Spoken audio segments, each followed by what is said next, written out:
Good evening, ladies and gentlemen. Welcome to another edition of Media Watch. We've been off for a while, but we're back, and a lot of things have happened in the last 2 or 3 weeks. I mean, this has been this is a presidential campaign that is made for the books. People can remember this for a long time. One of them tried to get assassinated, and the other guy quit completely.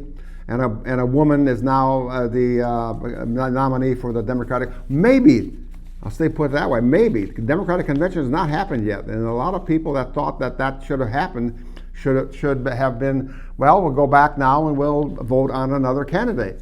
And that, but of course, all the Pelosi and all the other Obama, all those hotshot Democrats came together and said, and mainly the donors said that we're not going to give any more money until Biden quits. And I guess I don't think they had any say in picking out who they're going to support. But within a matter of days, Kamala Harris became the nominee, who has not gotten any votes, basically, in primaries and so on. But she ran for president in 2016, I guess it was. Maybe it was 2020. Was it 2020? Yeah, 2020. She ran, and she had to quit even before the primary started, basically. At any rate, we talk about a lot of different things that are happening these days, and Rob Raffelli, my co-host, is, or I'm your co-host anyway. Who is? We could be co-hosts together. Yeah, we're the co-hosts together. We're equal set standing here. At any rate. Let's start it off. Which one do you want to do first? Rob gets all the video and the still pictures and so on. Sure. I think it'd be nice to start with some of Kamala Harris's verbal talents. I think they showcase her ability to think. So let's start with I'd say with the video labeled 215. Mm-hmm. Okay. This is him getting off the plane. This is an extraordinary testament to the importance of having a president who understands the power of diplomacy and understands the strength that rests in understanding the significance of diplomacy and strengthening alliances. This is an incredible day. Well, you could see that Biden didn't look really with it. I don't think he even knows where he is. Yeah, he has that look. He's not really sure who he is or where he's at. Anyway, go ahead. Yeah, I'm halfway sorry for him, but he was really checked out. So I just like to. We'll see other illustrations of this, but Kamala Harris often talks like a pageant contestant. She sounds like she's almost she's grappling with her own vocabulary. That was just sort of a little bit of the importance of diplomacy. And by the way, diplomacy, and we were diplomatic diplomacy. And in conclusion, diplomacy. Yeah, she gets that. Well, she has the one here about she talks about the inflation. Oh, yeah, in fact, as long as we're on that 211. Yeah, let's do 211 because that further illustrates her abilities. You got 211 there, Mike? Yeah, all right. Here it comes. What are you going to do to fix this problem with inflation? Thank you. Well, let's start with this. Prices have gone up, and families and individuals are dealing with the realities of that bread costs more, that gas costs more. And we have to understand what that means. That's about the cost of living going up. That's about having to stress and stretch limited resources. That's about a source of stress for families that is not only economic, but is on a daily level, something that is a heavy weight to carry. So it is something that we take very seriously, very seriously. And we know from the history of this issue in the United States that when you see these prices go up, it has a direct impact on the quality of life for all people in our country. So it's a big issue, and we take it seriously. And it is a priority, therefore. Duh. I say, duh. What did you say there? Did- Yeah, we Did know. you learn much? We know what the problem is. Yes, gas has gone up and not. But and groceries. Well, I always like to say everything has gone up. I don't know. No, there's not one thing really, except one, but I can't say it on a public television show that has the price has gone up, but there's been no real increase in the cost of doing that kind of business. If we won't get into all that. But anyway, bottom line is everything has gone up. It's just bread and gasoline. You name it. That's been gone. It's like a disease. Once people decide, they see that they can get away with increasing the price of their meals or their restaurants and so on. They say, well, the guy next door is charging more. I guess I better do the same thing. But the American system works a little differently in a way. There's always, you watch the towel guy lately, he's selling everything he has for $25. And if you do three sales, he'll give you free shipping. $25 for anything he's selling. I got mattresses, towels, whatever else he sells, all kinds of things. I've never been on his site, so I don't know all the things he sells. But that's the beauty of it. This is a competitive nation. Capitalism has, people are selling things and they want to sell more. You lower the price, and if you can't sell all you got. Anyway, I'm cutting into you. I think we should perform public service, even if Kamala Harris hasn't. People should know what inflation actually is. What she was talking about is something is properly called price inflation, where prices go up generally. But the underlying cause is not just one of them things or the weather. The underlying cause is a significant increase in the money supply. And that can only be done by Exactly. the banking system and the Federal Reserve. So, as famous economist Milton Friedman would say, inflation, that's made in Washington. Yeah. We know who makes it. Printing that money. That's right, exactly. And that's exactly what the Democrats did in 2021. The beginning of 2021, they started printing money like there was no tomorrow. Passing those bills and so on. I don't think he was even got through Congress. It was more executive edict, basically, executive order that he was signing. He signed 20 or 21 of them this first day he was president. Talk about being a dictator. Holy mackerel. Yeah, sure. Lots of stuff like reducing the ability to drill oil on the continental shelf, canceling the XL whatever it was pipeline. Reducing or eliminating an ability to drill in significant portions of Alaska that have stupendous amounts of oil. Yeah. So let's see, we're going to shorten the supply while doing nothing about the demand. Yeah. Well, I wonder what might happen there. Or the so-called Inflation Reduction Act, I've never figured out, aside from the fact that it spent a few $1 trillion, and that we didn't have, and thus had to borrow, and then put on the ledgers as it's injecting probably trillions of dollars into the economy. Well, that means Right. somebody gets to spend it. Somebody gets to use trillions of dollars that they didn't earn and didn't produce anything for and acquire goods. So they're bidding against everybody else, except you had to work for it. Yeah. And that was that. Okay, Was that the Infrastructure Act? That was the big one, or is that a different? That's probably in there too. Yeah, in there too. Well, yeah, that was the biggie, $1.5 trillion bill that they did in infrastructure and bridges, fixing bridges and roads and things like that. They threw in, like they say, the pork barrel.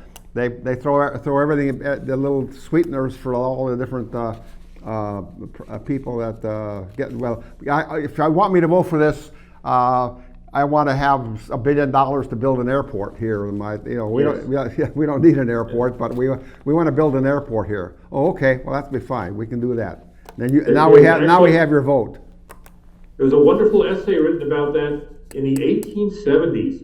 As you're talking about how you here you have a bill that it really shouldn't have some of this pork barrel spending in it. Yeah. You pass the bill by adding more pork barrel stuff for the other people. They oppose it because there was pork barrel stuff in it for you and not them. So Yeah, you right. add more. Yeah, exactly. But the title of this essay was how you can pass a bill by making a bad bill worse. Yeah, well, that's what it is. That's what it is. That's what is actually That's what it happening. is. And it's all money, and it's a matter of printing the money. I mean, Yeah. it's amazing. They say Only they're money trying to used to be reduce yours. it. They don't all, well, everything that Kamala Harris says now, he's talking about what she's gonna do, is gonna cost some kind of money. It's the same old thing with politicians in general, but especially Democrats. They promise you the moon. They promise you all this stuff and so on. But, what was it, Obama's pitch was, I forgot what that line that he used and so on, hope. Something about hope and dreams or something like that and so on. Well, that's what it is. They're hoping to do things, but it doesn't come about. Yeah, they get Biden, he has 4 homes, 4 mansions, actually. That he's going to retire from. He's been in politics all his life, and he's done very well. It's been very good. Like Lyndon Johnson said, was quoted as saying, he says, if you're a politician for any length of time and so on, and you don't leave office rich, you've done something wrong. His wife and Lyndon Baines Johnson owned every television station in the state of Texas, and that family probably still does. There's an interesting inflation connection, and I'm only mentioning this because we're talking inflation from Kamala Harris rattling on about it, but it's inflation that makes all the wild stuff possible. It's because how to put this? Yeah. If you only got to work with the money that you collected, and you had to collect the money only from taxpayers, Yeah. or only use money that you'd saved from previous years, Mm-hmm. then when you want to spend more, you say, well, I have another expensive project. People look for you and say, fine, Yeah. pick something that you are not going to spend it on and spend it on that. Yeah. In other words, it has to come from somewhere. Like a little kid with $85 in his piggy bank, and he wants, he's got a very long list of wants in it, not because he's a little kid, but because human wants are infinite and human resources are not.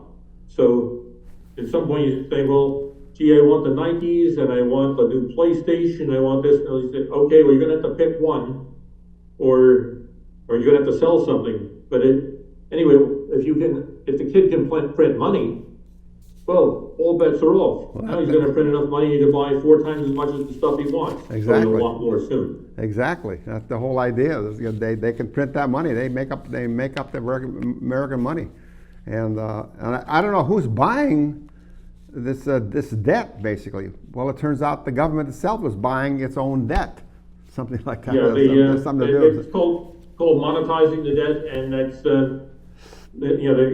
got the Federal Reserve buying debt instruments to float all this new stuff. But of course, and they'll tell you, oh well, gosh, the taxpayer's on the hook for all this. Yeah. The interest on the national debt at current rates now, of course, is the largest item on the budget that they use Yes, it every year. exceeds- So it gets bigger than the Defense Department. Exactly. That's It the biggest item. It's exceeds something the like Defense $500 Department. billion or something like that. That's some unbelievable sum. Maybe more than that. $1.5 billion interest on the national debt. Which, by the way, if you buy bonds and that, you don't get the money right off the bat. You get it after if the 30 years, I guess. Although they have some kind of plan where you get some of it throughout the course of the 30 years. But if you buy 2 years, 1 year, 5 years, I guess it is, you don't get the interest until the bond becomes due in 5 years, and the interest that you've got.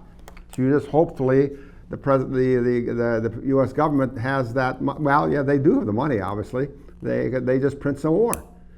I really have a real thing about this. I mean, it's something's going to happen at some point You're gonna have one of those days that what they had the market the other day when it went down 1,300 points, the Dow Jones. It came back considerably and so on. I just kind of wonder what's going on with that. But anyway, it came back. But one of those things that in 1929 can happen all over again. People would start selling, and it's on crypto. What is that? You used to get at least you got a piece of paper in the mail. The bank or the brokerage firm said you have so much money, you made so much money, and it was printed up on a piece of paper. Crypto is on the internet. It's out. They type it in. Maybe one day it just disappears. All of a sudden, they had that one guy, and they were living in the Caribbean. He lost I don't know how many billions of dollars, and he's under house arrest now or something like that. He has to live with his parents. Fried. Yeah. That's Bankman Fried. I don't think he's doing so badly either. You know, for a guy who's, I'd say, evaporated well over $1 billion, he's living the good life. Yeah, he's, you know, and that could happen all over. You know, it can happen all the time. I just say that that crypto is one of the biggest Ponzi schemes. Well, it obviously would be the biggest Ponzi schemes going on in this world.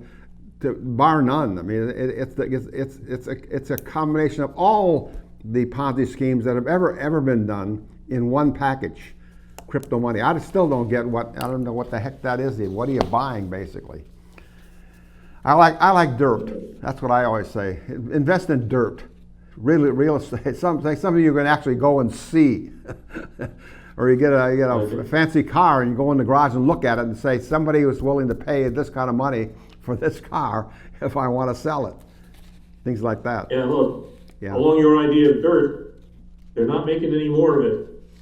Exactly. In fact, most of it's being taken away. I just was reading a newsletter before the show here, a newsletter from a real estate firm here talking about how much government influence, I mean, things like you have to go by laws of all kinds of different things. For example, if you have a deck in a house or like that and so on, it has to be examined twice a year. That you have to have some inspector come out, a licensed inspector or a building inspector come out and look at it, and then submit that to the I think it's a rental, but maybe not just rentals. That you have to have it twice a year, $1,500. My God, a deck. Land of the free. The regulation gets worse and worse, especially in California. It gets worse and worse all the time. It's really hard. They talk about cost of a house and so on. Building a house is pretty tough. Just getting a permits to build houses in this state, especially in California. You actually have to hire people to go through the process with you. You can't do it by yourself. I found that out myself when my house burned down. Yes, I remember they were often telling you, hey, this is going to be really easy. We're going to make this super easy to get everything back. Yeah. And they lied. That's exactly what they told you. This, as an aside, they have this thing in the California ADU units. You can build a house, even on a residential lot, R1 lot, if you want to, want to increase housing. And it has gotten very big. And Los Angeles is the biggest ADU going on down there, 13,000 permits that they've issued, basically, and so on. But to get that, and of course, they collect the money on any kind of, whenever they get you a permit, they want a little money, little more money to cover their costs and so on, their retirement and crap like that. But it's really, really rough. It's really rough. Yeah, that's why I talk to a lot of contractors, as it turns out. And boy, the next thing, so 18 different agencies you have to get in the Santa Barbara County, 18 different permit registration for the fire department and the water district and the this and that and so on, and each one it costs you money, and that's before you even put the plans in to get approved. Go through all that stuff. Talking to them. Yeah. Hey, I'd like to show a couple of more yeah, go ahead. Yeah. couple of videos, and then getting off the subject then we'll start on her Vice President Tim Walz. But Yeah. let's go to the one that I've numbered 224. It's fairly brief, but it's part of their new theme. The theme is joy, and how joyful we are to be Democrats, and how joyful you should be to be voting for us. So let's get a little joy out of 224. Yeah, okay. Drunk or drunker? Drunk and drunker. Yeah. Good evening. Good evening. Good evening.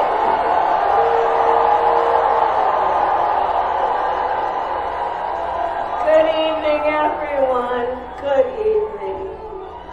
Good evening. All right, look. I don't know, that kind of, like they're not taking it really seriously. This is not, everything is big smiles. Every time you see her, every time you see she's smiling. You can see her white teeth. Yeah. Maybe that's a good, maybe that's a good thing, I guess. But I don't know. It's just sort of, it's funny. Oh, she's a happy warrior. You should be feeling the joy. Yeah.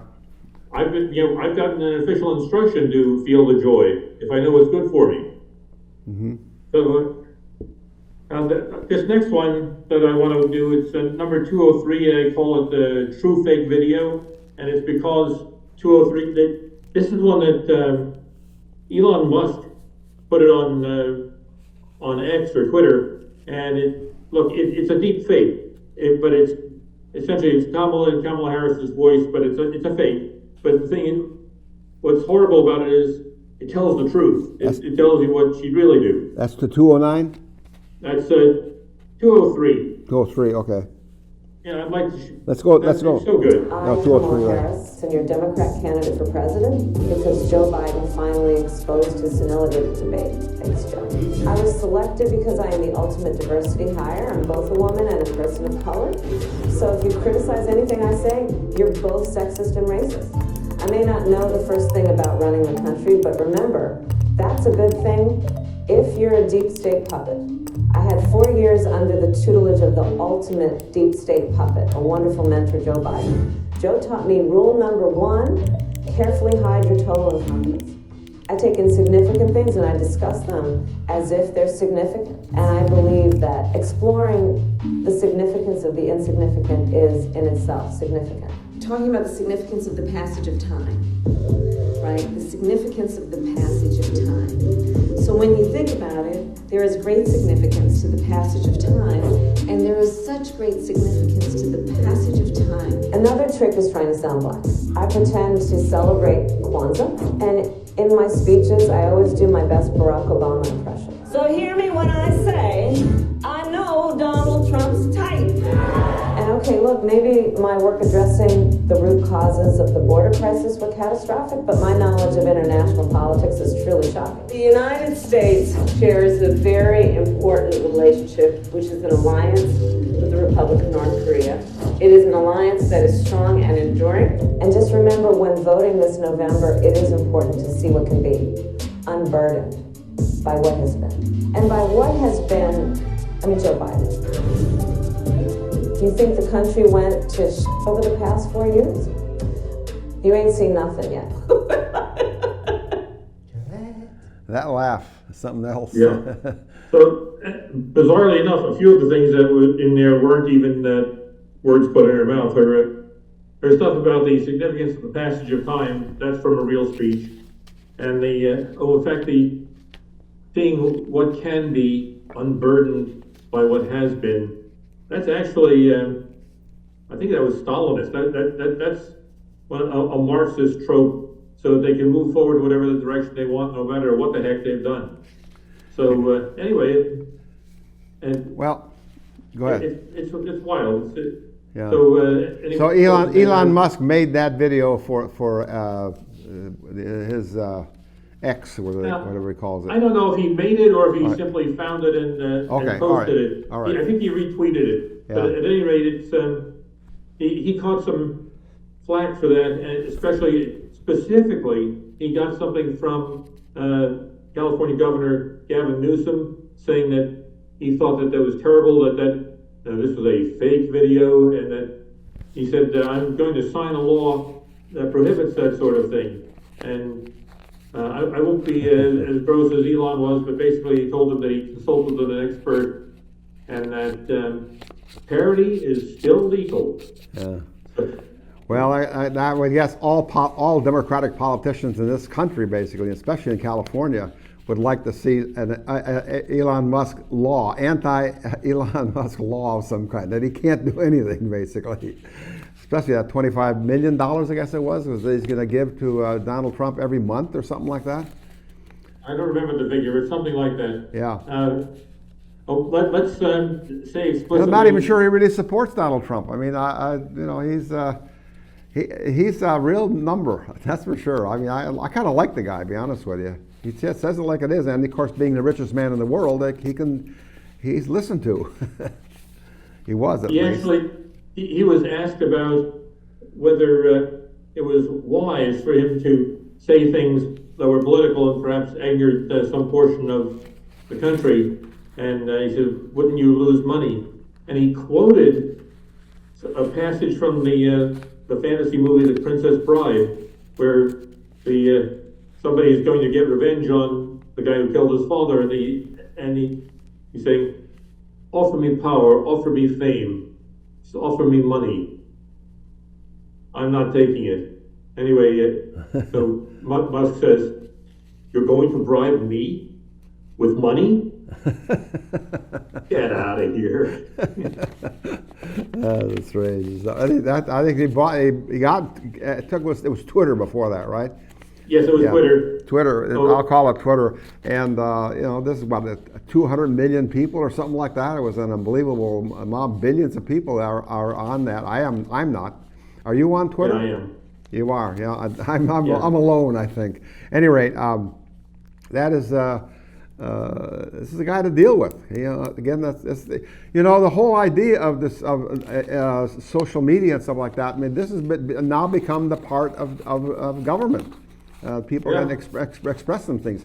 Keep in mind, for example, in 1800, when Thomas Jefferson and John Adams were at the president, they both had their own newspaper. I believe it was in Philadelphia, and printed stuff about it. That was their way of getting it to the public. That was in a day in which printing newspapers was a new kind of thing, basically. I mean, of course, it goes back to the printing press and so on, but still, it's now with this, things get on the internet and so on. You have several million people, and in a matter of minutes, who read this, like this thing that we just showed.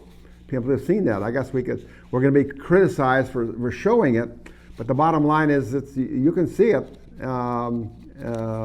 anytime you want, basically. Sure, I got it off of Twitter because Musk had posted it, and I happened to subscribe to him. So there's a great story about Musk was talking to somebody about how much he liked Twitter. He wasn't sure he liked some of their policies about what to show and what to suppress. Yeah. But he really liked Twitter. And somebody, had people say, "Oh, you like him so much, why don't you marry him?" They said, "You like Twitter so much, why don't you buy it?" And he thinks a moment, he says, "How much is it?" Yeah, and he did. That's the whole idea. He did. Yeah. They fought it. $44 billion. The guy that owned it, they didn't really want to sell it to the guy, but he made him a price, and of course, never heard from him again. We haven't done anything on. I suppose he is around somewhere and so on, but Jack Dorsey. Yeah. I haven't heard much out of Jack Dorsey lately. Okay. What else do you want to see here? You want more video? More video? Maybe a little. But eventually, I'm going to want to. I'll tell you what. Why don't we show this one here? This oh boy, I get my glasses here. 222. This is the one with neighborly and socialism. Yeah, let's get into that our vice presidential candidate. This guy is the governor of the state of Minnesota. Got reelected, in fact, to the office and so on. But Tim Walz. He's a real. Well, let's show this video. Sure. But we can get out there, reach out, make the case. And for one thing, don't ever shy away from our progressive values. One person's socialism is another person's neighborliness. What? it was really neighborly when, What? when Stalin starved the Ukrainian peasants. That was great. I would have But it to, was just, yeah, I would have to put it, socialism as not being neighborly, anyway. yeah, it's, what's being neighborly is helping your neighbors with your resources because you want to. Yeah, And what's not being neighborly is saying, all of you people, you are going to have to share with those people, and here's Yeah. how much you're going to share, and here's how often, and then we're going to send some inspectors around, and if you haven't shared it, we're going to beat you up. yeah. That's socialism. There's your neighborly. Yeah, that's what I always say about, keep in mind that Adolf Hitler was a socialist. Mussolini was a socialist. Stalin was a socialist. The little fat kid from North America, from North Korea, he's a socialist. The guy from Madero down in Venezuela who just rigged his own election and then put 2,000 people in jail that same night, including the people that he was up against, and they won the election, by the way. They can prove that they did and so on. He's a socialist. Socialism is not a really, it's dictatorships. That's what it amounts to. And you have to believe what the top socialist is always the top guy or woman. Can't think of one offhand, but most of the time it's a guy. What he thinks. It's what he thinks you should do. He's doing it for you. But what that means is he is deciding what your pursuit of happiness is. I love that line. Life, liberty, and the pursuit of happiness. The founders of this country wanted to make me happy. No, they didn't want to make me happy. They wanted me to pursue what I thought made me happy. And that the bottom line is that is what this government is all about. Let people do what they want to do. That will give you, and that's freedom and life and freedom. It goes with it. And that's what socialism is. It's a dictatorship. And you have one election, and you get elected, like Madero is doing now, like Hitler did, like Mussolini did, and Stalin does. Remember that line, though, that he had elections too, that one about that. When I have you tell them. Stalin's Sure. famous quote about the elections. I'll let you tell it. Yeah. It's not who votes who counts. It's who counts the votes. That's exactly right. It's who counts the votes. Madero has proven this, of course, down in Venezuela all over again. So it continues to be the case. I'm just going to get off a little bit on this, as a matter of fact, Rob. The whole idea of democracy and so on. I'm not sure people really believe in democracy, even in this country. When you do it, they say it's always every election is a test of democracy to see if it's actually going to work. And keep in mind, a lot of places that they've had democracies, people voting and so on, have gone by. All of a sudden now have people that Putin has elections. And he's going to be elected for. They started out, they had restrictions as to how long he could be the president, but he got rid of that, and now he just had an election just recently, and guess who won? He did. And that, like I say, they're counting the ballots. Democracy. Every time there's an election, and we will have an election in November, and it's not this insurrection business and so on. Even in that one. When they had that riot back, all that stuff and so on, the system established that Joe Biden was the president, and quite honestly, I think that's what had to be at that point. Sure, there was a lot of in this election. You're counting 150 million votes and so on. There's always going to be some kind of somebody trying to pull something on that. That has been for a long time. I remember. Reading something about the 1870s and so on, that the polling place was in a bar in Boston, and that you voted for, and of course they want to make sure you voted for the right guy. Then you got free liquor and free food for that day, and so on. That ain't going to go. They don't pass out sandwiches and cookies and standing in the line and asking who you voted for. Democracy is always being tested every time there's an election. And that's what democracy is. It's elections. Having an election. And it counted. It counts. That's the one poll that counts. That's my There's little only one thing I ever spiel. wanted out of democracy, and that was it should safeguard our rights. If it doesn't do that, then I don't care whether we have one or we don't. It does what Just now? like, whatever form of government you have, for it to be worth anything, it has to safeguard your rights. Yeah, right. If it does that, hooray. If it doesn't, it's less than desirable. And what are your rights? Well, one of them is pursuit of happiness. Let me Life do the what way let me pursuit do of what I want to happiness. do without, and you know, there have to be laws about stoplights and things like that. You have to have people have to have cooperation and so on. But the bottom line, a lot of stuff is nobody else's business but you. The color you want to paint your house, and the condominiums. They tell you what kind of paint you can use and Yeah. so on and so forth. That kind of thing and that. Yeah, but the idea is that That's an example. No- Poor no- one, but no one is significantly better, no one has a right to rule.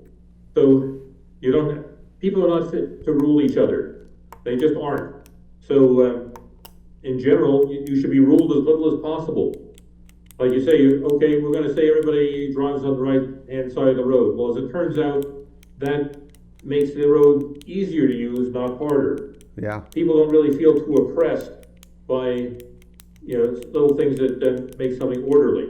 They don't feel too oppressed by an ordinary traffic signal. But you do start feeling oppressed when somebody says, that's the wrong style of door on the back of your house, and that's going to have to be ripped out, and you're going to pay a fine. That starts seeming less and less like yeah. your rights being safeguarded, more like you're being pushed around. Yeah, I'm not saying that. That's a matter of. I always like to say the Declaration of Independence was plagiarized by Thomas Jefferson. These ideas were going around in England, especially in England. Even in those days, they'd already cut the head off the king in the previous century. Now they were more democratic, and they elected the House of Commons and so on, which of course were they were rich guys with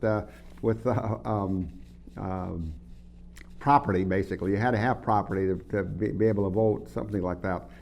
And correct me if I'm correct. The audience, I can correct me if I'm wrong and so on. But it wasn't exactly everybody. And of course, over time we have let women vote, and black people finally can vote. That's been more recently, really, in the last 100 years, something like that. They always like to say about Abraham Lincoln, he freed the slaves and so on. No, he didn't. It started basically, but there's been a lot of stuff happening since then. It's gotten a lot better, but it still needs a lot of work, pretty much. Democracy has to continually have changes for people, because people do change their minds. And like you say, Well, as you know, Bob, everything reminds me of something. And since we're talking about, for the moment, about the Reconstruction, that is when blacks in the Reconstruction amendments, their citizenship was assured, so that the states couldn't even disenfranchise them, and anyway, there were several things there. People now say, you have birthright citizenship, which means, like anybody from Guatemala who happens to give birth here, their child has birthright citizenship. right? That clearly is not what the 14th Amendment was doing. The 14th Amendment was preventing the states from disenfranchising the freed slaves and their descendants. Yeah, right. It was not passed, and Congress and the people of the United States were not trying to make sure Yeah. that any illegal aliens who gave birth here would have an American citizen for a child. And they certainly weren't thinking about chain immigration, where that one gets to bring you in. Yeah. They were thinking about making sure that freed blacks were not disenfranchised. Yeah. Well, that was a good thing, but of course, in the reality, of course, that they didn't really get the vote. I mean, the poll tax and things like that and so on. They didn't want blacks to vote. But in the last, how many more years here? I suppose in 1960s and so on, it really started getting Voting Rights Act, what people were in the South, especially, of course, they could now then exercise that right to vote. What was it? That four college kids where they found them in a quarry or something like that. They killed them. because they were now down there helping black people vote. Well, they get the Ku Klux Klan or somebody caught up with them, and that was the end of them. And that's been that one incident basically. That was the, but that doesn't happen anymore. Basically, you go in and you can get voting. And voting is very important, and of course, 18-year-olds to vote. Women didn't get the right to vote. It only have not been able to vote in this country for the last 100 years, which seems like a long time, but considering the country is 250 years old, and we're supposed to be a democracy. And of course, the people in the state of Wyoming elected within the state, and they changed it so women could vote in the state of Wyoming, and I believe they even had federal elections for a representative in the House of Representatives, for the National House of Representatives.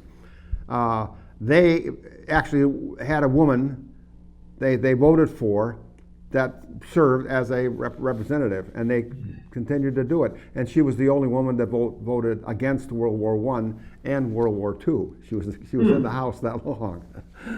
I've been in Wyoming, and I saw the statue that has there. I've got one other video that's got Tim Waltz in it. I think I'd like to show that one. Okay. That would be the number is 220, and it's I think he's expressing pride in making sure that transgender surgery gets done. I don't know about that. This says transsexual. I give them driver's names. licenses It's for not that illegals, transgender surgeries for our kids, Yeah. BLM Oh, yeah, riots right, that's in right. our streets. This was Kamala Harris's first decision as a presidential candidate. Kamala is dangerously liberal. We just can't trust her. All right, so that was against him. That's fine. Anyway, I just wanted to pop that up, and let's see if. You probably missed this because I think it was done in a couple of Zoom calls. I didn't see them myself. I saw some stuff from them, but there was a couple of Zoom calls for promoting Kamala Harris's candidacy, and one of them was. See, we wanted to make sure that it wasn't just people of color who were being reached out to. So there is a White Dudes for Harris, and there was also a White Women for Harris. I have something, not from it directly, but I think we'll just show a minute or so less of number 250. That's the White Dudes for Harris big names, because that's how we draw people into a Zoom call, because there's big names. Let's see it. 250. Let's see it. Right? You've got some big Democratic names who are set to be on this Zoom call. You have David Hogg, who is with us right now. You have Roy Cooper, the former governor of North Carolina. You have Transportation Secretary Pete Buttigieg, Congressman Adam Schiff. Lots of big names, and Anything Adam Schiff is for, I'm against. Put it that way. Yeah, there's that. He's going to be the senator from the state of California, unfortunately. Yeah, we got David Hogg there. He's supposedly a survivor of one of those school massacres in Florida. Anyway, he's been riding that for fame ever since. I'm not even sure he was at the school, but let's say he was. Anyway, he's ultra anti-gun. And basically on the strength of that, he got a ride to Harvard. Anyway, it's just so somehow he's a big Democrat name. Oh, and that the guy with the man bun and the glasses shaking his head up and down, he was the guy who was hosting the Zoom call. Okay. And anyway, the words low testosterone come to mind when you see him or hear him.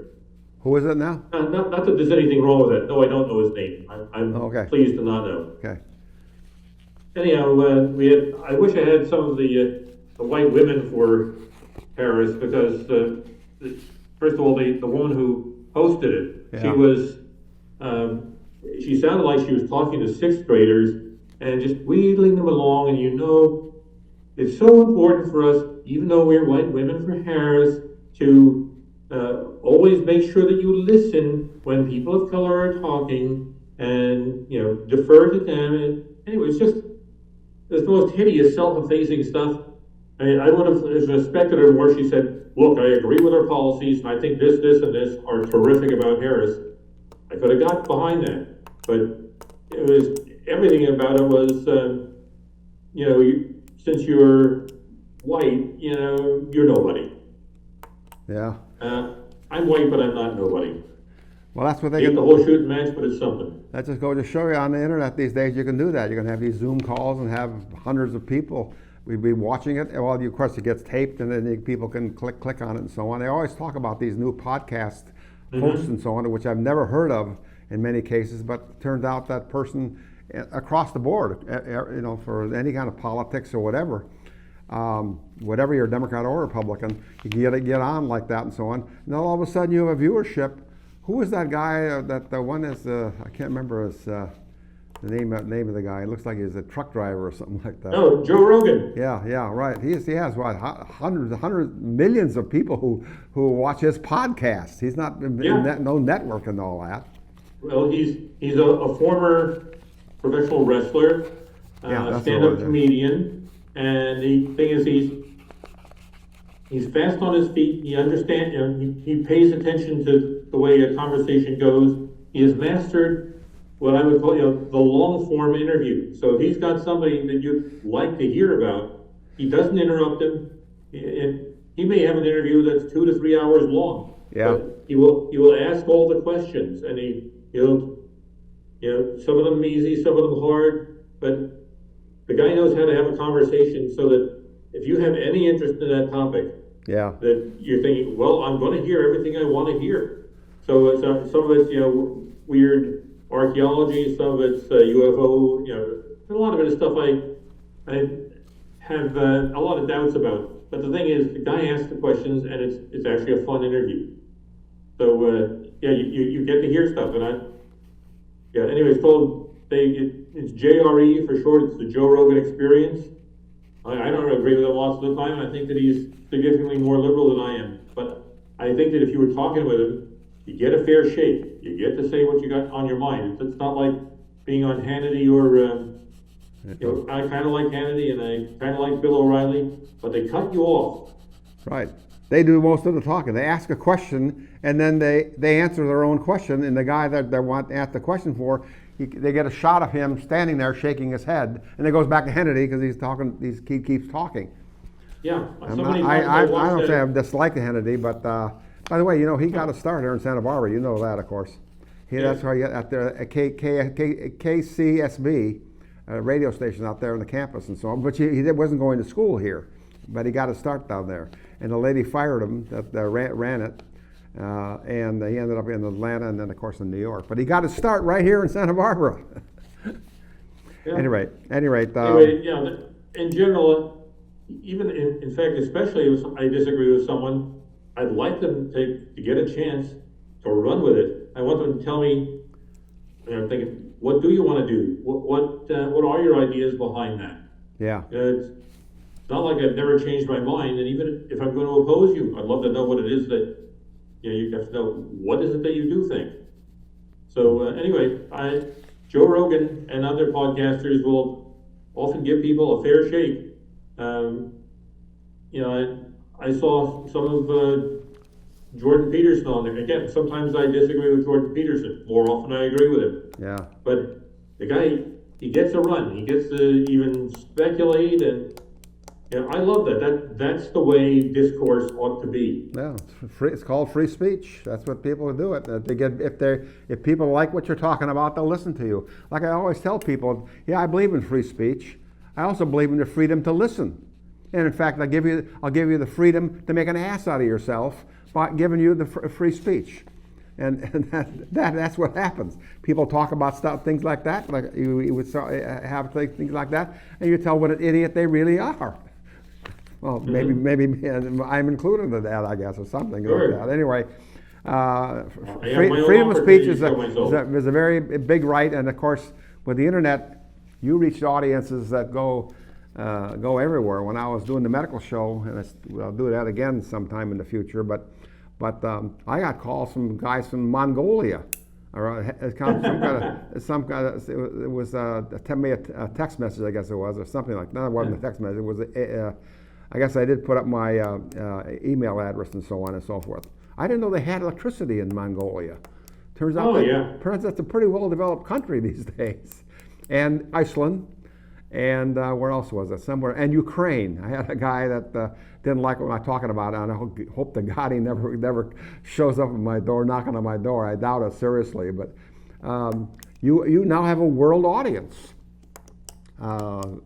Poland. I like to tell one story. In fact, is I had a guest on my show a lot of times, Judy Mikovits. She's very anti-vax, among other things, and we had it on, and she has a following all over the world, really. Anyway, we did a show right here in the studio, just as I'm sitting right here right now, and we talked in English. That's what we talked. But anyway, it got aired in Warsaw, Poland, and I got emails from people in Poland about it in English, thank God, and so on and so forth. I said, why am I getting not a lot, but a few? What are they talking about and so on? 69,000 people saw that show in Warsaw. Oh yeah, and by the way, the subtitles were in Polish. I don't talk Polish. I don't speak Polish and so on.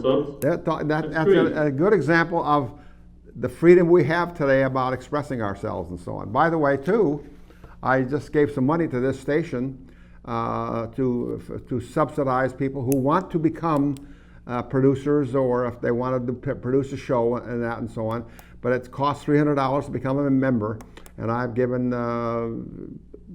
some money to that to support that. So if you're interested in doing a show, come on down, and because it's you can get a free membership at least for 1 year and decide what you want to do. Like I said, you get a chance to express yourself, and people will listen.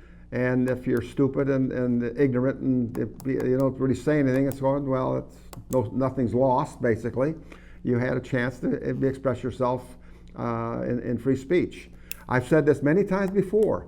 This is the only station in this city, in any places and so on, many places where we have public access television, where you have a voice. You can come on. In this case, it's going to cost you $300, but it won't here for a few people. You can come down here and do a show. We have people that they can help you do the show. It's not brain surgery down here, as you can probably tell. We we have all the equipment that any other station has and so on. And now it literally reach the world. Like that guy one guy once told me, it says they have a satellite going around, I believe it's Mars. And if they had somebody living on Mars now and so on, they could actually have a TV show. You could have somebody watching your show that's actually staying on Mars because they have the satellite there. There's a little technical stuff you have to work out and all that, but it is possible. No, that's not possible because we have nobody living on Mars. Maybe the moon. Yeah, it would get to be possible. Hey, there's something I wanted to mention about Kamala, and that's some people have taken great exception when she's been referred to as a DEI hire. That's the diversity, equity, and inclusion. I find this odd because so many people have said that DEI is good. So if DEI is good, being a DEI hire must be okay. And so there's a picture I wanted to show. Its picture number is 201, and it's Harris DEI. This is because, you know how we know that she's a DEI hire? Well, Joe Biden said so. Yeah. This is, Democrats say she's not a DEI hire, but we say, well, here's what was on whitehouse.gov. This is the president, Biden, saying, me, the values of diversity, equity, inclusion are literally, this is not kidding, the core strengths of America. This is why I'm proud to have the most diverse administration in history that taps into the full talents of our country and starts at the top with the vice president. Well, okay, so Joe Biden says she was a DEI hire. You know, my problem with that, of course, is not that somebody is diverse, but meaning apparently not white and male. But anyway, it's not that they're diverse, it's that you don't want standards lowered. You want, if the standards are high, I say anybody, no matter how diverse, who meets them, ought to be included. Right. But that's how we feel about, I think it was Southwest or somebody was hiring pilots and cabin, flight crew based on, they wanted more women, more faces, more people of color and so on. And that meant, well, those guys who've been in the Air Force for 20 years and had a stupendous amount of experience, including landing in really weird conditions. Yeah, they weren't desirable. We wanted a bunch of people who looked good on a poster, who we could. Yeah. Anyway, it necessarily, if you lower the standards, you've just admitted, or it's like saying that these people aren't good enough. And I don't think that they're not good enough. I think that they are good enough. But you have to hire the ones who are. Right. Hire the ones who do meet the qualifications, and the respect will always come. And if you hire the ones who didn't, then you're just you're feeding the thing yourself. You're feeding that discriminatory concept yourself. Yeah, I agree with you. In fact, I'll emphasize that a lot. I think that's changed a lot. People I hire people and so on. And maybe I'm a little spiteful or black person. I'll rent to people, a lot of people, but the application comes in and looks like they get it. You check the so on and so forth.